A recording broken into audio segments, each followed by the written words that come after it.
Hey friends, Jonathan Neal here, and today we're going to go into our first of the myofascial release techniques that I'd like to cover in this series.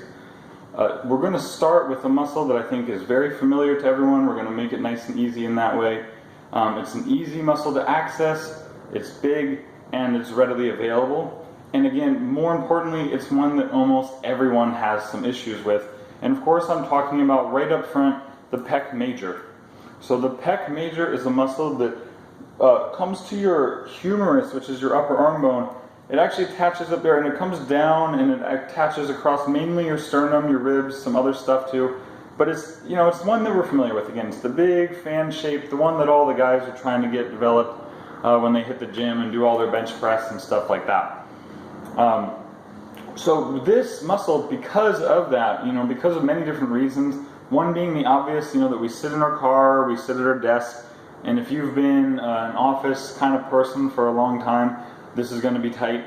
But even if you don't have that kind of job, a lot of the guys that go to the gym, we overemphasize chest a lot. We want to build that big chest so when we go to the beach it looks good. And that's, that is what it is, but it does tend, if we overdevelop the chest, then it tends to round down. And we've all seen those people that have that are really in great shape, but they have that kind of round. And that just comes from an overemphasis on the pecs. This can cause all kinds of problems in your shoulders, and it's just not a balanced place to be moving from in a three-dimensional environment. So for that reason, we're going to start with the pec major today and see if we can get some release there and some relief from that. So we're going to use several different tools. I'm going to teach you two different ways today in order to do this. The first one, I'm using what we call a yoga tune-up ball. You can use any kind of ball that you want. Lacrosse balls are very common for this. A tennis ball is kind of a lighter variation. If you get into this and it's just like, too much, you can always go down to a tennis ball. Or if that's just the only thing you got available, get started now with that, and you can always get something harder a little bit later. For now, the other thing that I'm going to use is I have a yoga block because I teach yoga and I got yoga blocks lying around. Sometimes when I didn't have this on hand, I've used a book or any kind of other object that just gives you a little bit of lift off the floor. And then I'm going to take this ball. We're going to come belly down for this one, which is one of the reasons I like it for a first one, because it's real easy. You just lie down, you get to kind of relax into it, and it doesn't take anything really fancy.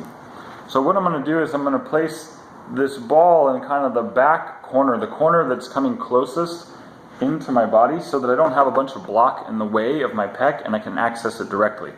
I'm then going to make kind of an L shape with my arm. I'm going to rest down into the upper triangle, so it's not on the shoulder. We don't want to be placing it up here. It's really, if you imagine your pec fanning down, it's really just that top area right there. We can get into other areas, but for now I find this will be more than enough, and we might go into that later. But for now, I just want you to get into that top corner, what I call the top triangle, and put some pressure in there. I've been doing a lot of this lately, so it doesn't really feel too intense for me right now. But I remember when I first did this, I laid down on there and it just felt like a minefield. There was spots all over the place. It almost felt like just one big spot. If that's the case for you, good news is that means that when you get all that released, it's going to make a big difference. Because if we have that much restriction in your fascia, when you release it, it's going to really change the shape of your body. The not so good news, that means it's going to hurt a lot and it's going to take a lot longer to release. But again, once you get this spots or these spots released, they're gone, and they might redevelop somewhat from doing the same thing if you have the same job and do the same stuff. But you can address them again and they won't be as intense as these ones that might have been left over from possibly decades of sitting at school and then going right into work at an office or something. So I gave myself some time on that left side. That felt pretty good. Again, I didn't really have too many spots today. I've done a lot of this.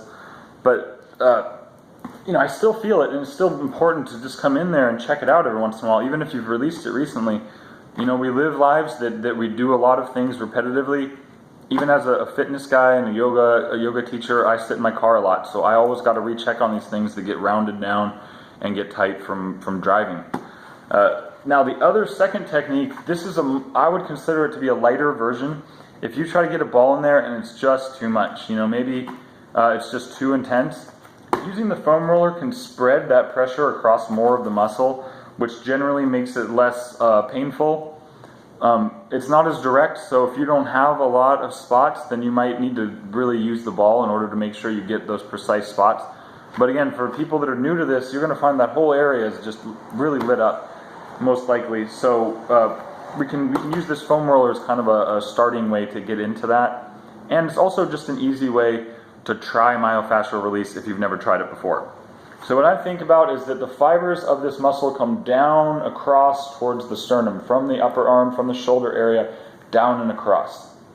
So I'm just going to lay this perpendicular to that, get my arm out long, and then I like to bring out that opposite knee like this because I feel that tilts me and gives me the leverage to dig in. And again, I'm not really trying to get on the shoulder, I'm trying to lean forward more like this, and I can even feel there's a little knot in there, so I'm just going to hang out on that. And again, a lot of these knots release for me a lot quicker now than they did when I first started because I broke up the main ones, and so when they reform, they're relatively fresh and new, and it's easier for them to be released. Even this one's already starting to feel like a release already, even after just a very short time. But it might not, and it probably won't be like that for you if this is something that's new for you. So you're going to have to wait it out, you're going to have to be patient, you're going to have to let that thing release. Again, give it the time that it needs to fully release until you can roll over that area and it doesn't feel pain. Because, if we stop halfway through, we might get some breakup of the fascia, but just commit to the spot. Rest on it, breathe, relax, visualize, whatever you got to do until that spot feels like it's gone. So now I can roll back and forth and I don't feel anything there except for just a nice little massage from the foam roller. So I know whatever little spot was there is gone. Again, this is the myofascial release technique for your pectoralis major. I highly suggest this for everyone, whether you work out, whether you sit in an office chair or that kind of thing or not. Again, everyone that I've ever encountered has some activity there.